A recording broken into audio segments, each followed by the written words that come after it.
Chapter number 2। इस chapter की exercises मैं नहीं करवा रहा, बट स्टूडेंट्स ने कहा है कि थोड़े कॉन्सेप्ट दे दें, कॉलेज में समझ नहीं आ रही, इसलिए थोड़ा गाइड कर देता हूँ। स्ट्रेट अवे इस ग्राफ को देखें।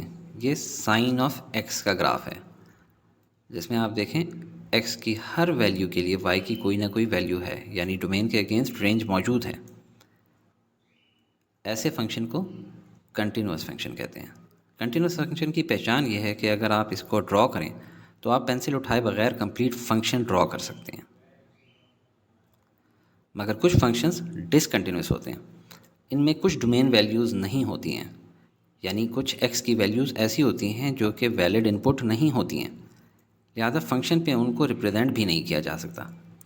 मिसाल के तौर पे फंक्शन 1 ओवर x माइनस 1, इसमें x की वैल्यू 1 नहीं हो सकती, क्योंकि ऐसा करने पे डिनोमिनेटर की वैल्यू 0 आ जाएगी और फंक्शन अनडिफाइंड होगा।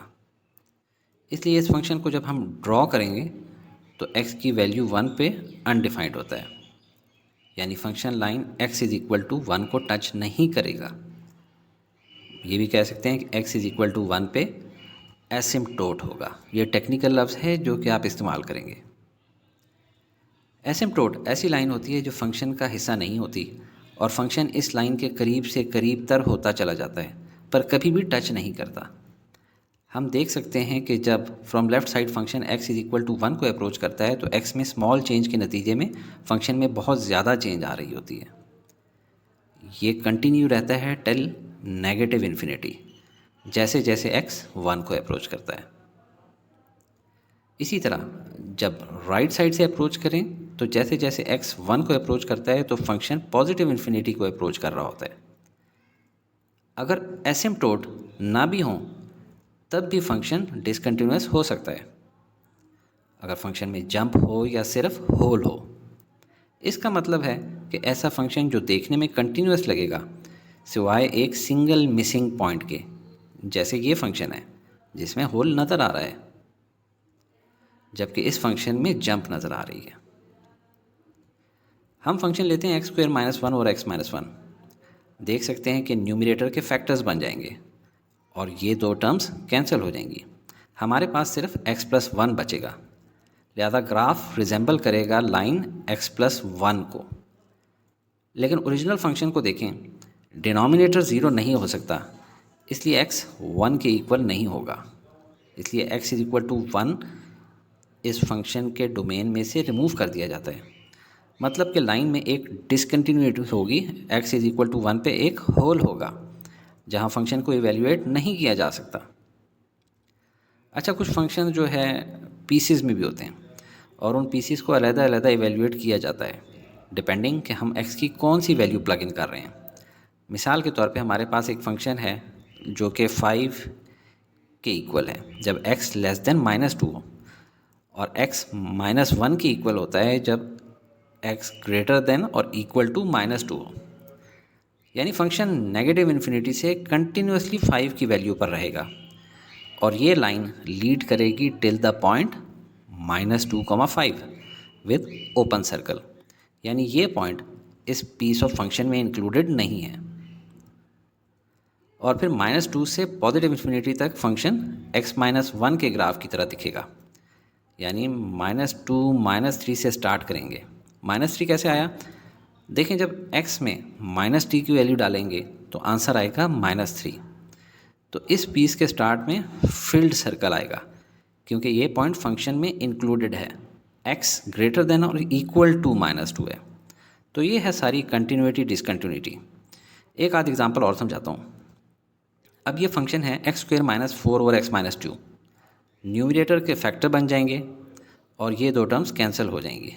हमारे पास सिर्फ x प्लस 2 बचेगा, लिहाजा ग्राफ रिजेंबल करेगा लाइन x प्लस 2 के ग्राफ से। लेकिन ओरिजिनल फंक्शन को देखें तो हमें ये पता चल रहा है कि चूंकि डिनोमिनेटर 0 नहीं हो सकता, इसलिए x 2 के इक्वल नहीं होगा। x इज इक्वल टू 2 को फंक्शन के डोमेन में से रिमूव कर दिया जाता है। मतलब कि लाइन में एक डिसकंटिन्यूटी होगी, x इज इक्वल टू 2 पे एक होल होगा जहाँ फंक्शन को इवेल्युएट नहीं किया जा सकता। अब ये फंक्शन है x माइनस 1 और x² माइनस 1। डिनोमिनेटर्स के फैक्टर्स बन जाएंगे और ये दो टर्म्स कैंसिल हो जाएंगे। हमारे पास सिर्फ 1/x+1 बचेगा। लिहाजा ग्राफ क्योंकि इन्वर्स फंक्शन का है इसलिए ब्रोकन ग्राफ बनेगा। चूँकि डिनोमिनेटर ज़ीरो नहीं हो सकता है इसलिए x is not equal to -1, यहाँ एसिम्प्टोट होगा, ब्रोकन फंक्शन है। ओरिजिनल फंक्शन के न्यूमरेटर में x can not be equal to 1, मतलब कि ग्राफ में एक और डिसकंटिन्यूटी होगी। x इज इक्वल टू 1 पे एक होल होगा जहाँ फंक्शन को इवेल्युएट नहीं किया जा सकता। तो हमने कंटिन्यूस एग्जांपल्स भी देख ली, डिसकंटिन्यूटी की भी देख ली हैं। अब देखना है कि क्या डिसकंटिन्यूटी रिमूवेबल है या नॉन रिमूवेबल है। एक टिप देता चलूँ कि डिसकंटिन्यूटी उस पॉइंट पे होती है जहाँ डिनोमिनेटर ज़ीरो हो। हमारे केस में 2 पॉइंट्स हैं, x इज इक्वल टू 1 नहीं हो सकता और x इज इक्वल टू -1 भी नहीं हो सकता।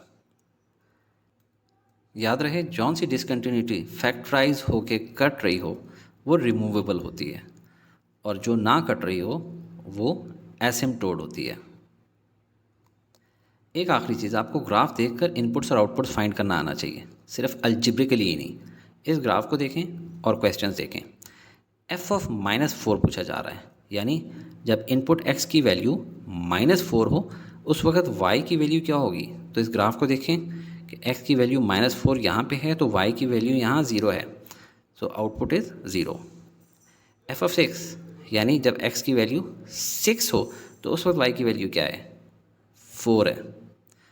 f(2) देखें, ऊपर हॉलो सर्कल है और नीचे की तरफ जाएं तो फील्ड सर्कल है, तो इनपुट 2 के अगेंस्ट आउटपुट क्या है, -4। f(-2) देखें, नीचे 2 हॉलो सर्कल्स हैं और ऊपर देखें तो एक फील्ड सर्कल है, यानी -2 के अगेंस्ट आउटपुट हमारी होगी 6। नेक्स्ट f(-6) को देखें, ऊपर से नीचे तक कोई भी पॉइंट नहीं है सिवाय इस जगह के जहाँ पे होल है, अनफिल्ड होल है, तो ये आउटपुट क्या होगी, डज नॉट एग्जिस्ट लिखेंगे हम लोग, DNE। फाइनली हम लोगों ने क्या फाइंड करना है, x इफ़ f(x) इज इक्वल टू -4, यानी अब हमें आउटपुट दे दी गई है कि आउटपुट -4 है, तो -4 के ऊपर इनपुट क्या है, पॉजिटिव और नेगेटिव साइड पे। नेगेटिव साइड पे देखें अनफिल्ड होल है, पॉजिटिव साइड पे फिल्ड होल है, यानी x की वैल्यू क्या है, 2।